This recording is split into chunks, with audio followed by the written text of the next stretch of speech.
Hi, George here. Let's see how you can edit camera raw files here inside of Affinity Photo. This is version 2.5 right now. And we're inside of what's called the develop persona right over here. Now, Affinity Photo has several personas. Most of the time, you'll be in the first one over here called the photo persona. That's just standard Affinity Photo. That's where all of your main stuff is. If you open up a camera raw image, though, it goes over here to the develop persona. This is basically the same thing as opening in camera raw if you're using Photoshop or Photoshop Elements. All of your controls are over here on the right-hand side. You have a histogram, scope, metadata, focus, and up under the window menu, a few more things. You can do history, info, navigator if you like that. You can do snapshots. So there are more modules available. And all this stuff over here, these are overlay tools right down here, and you can do some red eye removal right here and blemish removal. We'll take a look at the overlays here in just a little bit. Now, when you first open up a camera raw image, you'll probably see this little bit up here. This is because Affinity Photo gives you a coarse histogram first. It's just a real basic one. If you want finer detail, just click on that and it gives you finer detail. Most of the time, you won't even see any difference in here. And for most people, the histogram's not going to be doing you any good anyway, but it's kind of useful. I mean, we can tell here that all the colors over here on the left-hand side, a lot of real dark stuff. That's pretty obvious. Just a little bit of light over here. That's also pretty obvious, mostly in the blues. Nothing unusual up here.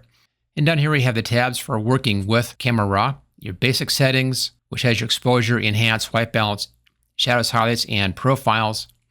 Your lens correction is right in here. Notice there's a bit of automatic lens correction on this. This happens to be a Canon EF lens right there. It automatically grabbed that for me and fixed the lens distortion. There's also a chromatic aberration reduction. I don't see any chromatic aberration in this image, so I'll just leave that one unchecked. And you can try taking out a lens vignette. Notice that if I uncheck this, there is some darkening on the corners. We do have some lens vignetting going on in here, so I'll have that on. It automatically takes care of that lens vignetting. That's nice. On detail, you can come in and do a noise reduction. Not seeing any difference on that one, so I'll leave that one unchecked. You can add noise if you need to, and you can do detail refinement in here. You do have options to adjust your colors in here by curves, or you can change to black and white like that, or you can even do a split toning where you can control the color settings for your highlights and your shadows separately and then tweak the balance between those. Again, we don't need that for this particular picture. And finally, overlays over here. I'll show you how this works once we get our basic stuff taken care of. All right, now over here, the first thing I'll normally try to do is to bring in the exposure and try to get kind of a rough exposure setting. I'll just bring my exposure up on this one, just see what I've got. There's a lot of detail on the ground down there. If I bring it way up, there's also a lot of noise at that point, but that's really too bright for this image. It's supposed to be sunrise or sunset, so the foreground should be dark, but I want some detail, so I'll pull this up just a little bit. Maybe in here somewhere, looks pretty good. I think I could deal with that. And then black point to richen the blacks up a little bit. I always like bringing in a bit more contrast on my images. Bring some brightness in here. So this is helping out the foreground. I see a little bit of noise in there, so we can try some noise reduction at this point. Let's go back over here and take a look at that. Check noise reduction, see if this helps at all. And I'm mostly seeing kind of color noise problems. Let's just see if this does anything for us. Let's zoom in a bit so we can see that a bit better. I'll bring that way up and then way down. Not really seeing any difference on that. Let's try luminance details, bring that way up and way down. Bring our luminance up. Okay, that one I'm seeing some adjustment. So we can come in here and tweak the luminance a little bit and try to lose some of those little speckles that we're getting in there. So I think a little bit of luminance will take care of the noise reduction for us. And that looks pretty good right there.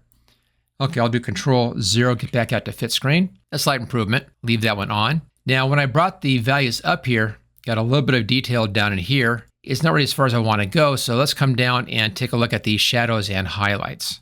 And I'll play with my shadows a little bit, see what we get. If I go left on the shadows, it's too dark. If I go right, it's too light. I really want to have it dark, but some detail. So let's pull our highlights up. Maybe a little bit more exposure. So it's just a matter of going through and tweaking to get this the look that you want. Okay, somewhere in here. Now at this point, I could go a lot brighter on that. Again, I don't want to. I want to have this dark feeling. I want to have most of the interest up here in the background and sky. Let's look at our enhance. And I'll try bringing the saturation up a bit so we can get some more color in there. Just a little bit, that helps. This is all looking pretty good, but the sky is not doing what I want. It's really gone kind of wishy-washy in there. And this is where this neat tool comes in that's over here in the overlays. What this allows you to do is put in areas where you can go back and do adjustments just for those areas. And in this picture, I want to be able to control the sky area separate from everything else, but blending in. So for that, let's come down here to a gradient overlay. I'm going to click right here. Just kind of spin that around and pull that down. So here's a gradient. I'll grab the top one here. Let's just bring this gradient right down towards the horizon. Right down here is pretty good. And that should work out for us. So now we're here, we see we have a master right here. That's the whole picture, and a gradient overlay. When I'm on the gradient overlay, I can now go back over here to basic, and I can readjust over here. Once you begin moving a setting, it hides that overlay, and you can then control just that one part. Right there, you can see I'm just doing just the sky now. So I'm going to bring back in a bit of that interesting sky, bring my exposure down, bring the brightness up a little bit. Let's check our black point, and getting some drama back into the sky again, which is what I want. And let's try some more saturation in the sky, get it a lot brighter in there, a little bit of vibrance, much more what I'm going for here. So I'm still keeping it real dark down here, and all the light is happening right up in this area here. This part's fine, I don't mind that. It's really in this section that I wanted to have everything work out well for us, a little bit more brightness. And I think that is looking pretty good. That's more like what I want to see in here. I'd like to have some more contrast down here still though. I have to go back here to the overlays, click on the master. So I'm back to the master section, and let's take a look at our shadows highlights. It helps a little bit being a bit brighter in here. But if you go too bright on this, you begin to see all kinds of problems, a lot of noise and so forth that we don't want. So just a little bit more in there. And we're beginning to get a pretty good look on this thing. Now there is this one thing right down here. It's just a water bottle or something right there. Let's see if we can lose that water bottle. There are some lines in here that we're getting. That's part of this really bad exposure. Not much you can do about that because I'm pushing this so much to get this detail out here. But let's see if we can take out that water bottle. Go up here to the blemish removal tool. Let's just do a brush over that. And you see how this tool works. You have the section that you're covering right here, and you're copying from a different area over here. I can move this around, try to find a better match. And that just covers that up. Okay, that solved that. Let's just scroll back out. I'll use the Control 0 again. Now you can do more with those overlays. You can have multiple overlays in here. And we have two kinds, the brush overlay and the gradient overlay. Let's do a brush overlay right here. It's our new brush overlay. I'm going to come right in here, and that's bothering me a bit right there. So what I'm going to do is just brush into this area. Let's now go back over to basic, and let's come down to exposure. Let me bring the exposure down on that just a little bit, and brightness down just a bit, just to hide some of that mess that's in there. So I'm making that just a bit darker, just to hide some of that stuff. So there we go, just a little fix there on that one little area, again, using that brush overlay. Okay, so all of our fixes are done. We now need to get this over into the regular photo persona, and for that, you go up here, upper left-hand corner, we have a button marked Develop. Click on that, and in here, all of our normal tools are available at this point. I can do all my color stuff. I have my layers in here. You know, whatever else you want to do, you can do it at this point. So it's now been taken out of the Camera Raw editor, and it's now the regular Affinity Photo editor.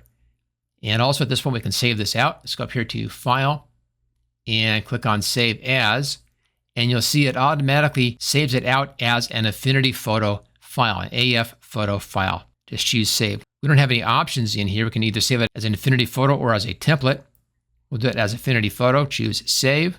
Now, if you need this in a different file format, let's say I wanted to use this on the internet, that should be in a PNG or a JPEG. Go up here to File, come down to Export right here. Here's our preview. And you can choose from a lot of different file formats. I'll just go for the PNG format.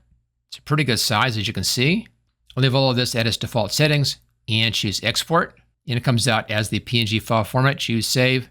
Now, if you want to learn a lot more about how to use Affinity Photo, I have a whole training course for this with 166 videos in it with step-by-step projects like we just did here, and also looking at all the different tools, all the different menus, all the different panels over here on the studio's right-hand side, left-hand side.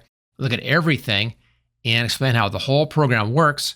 And you can find out more about that. I'll put a link for that at the top of the description. If you enjoyed this video, make sure you hit that like button and don't forget to subscribe. I'll be doing more Affinity Photo videos as we move forward, and I'll see you next time.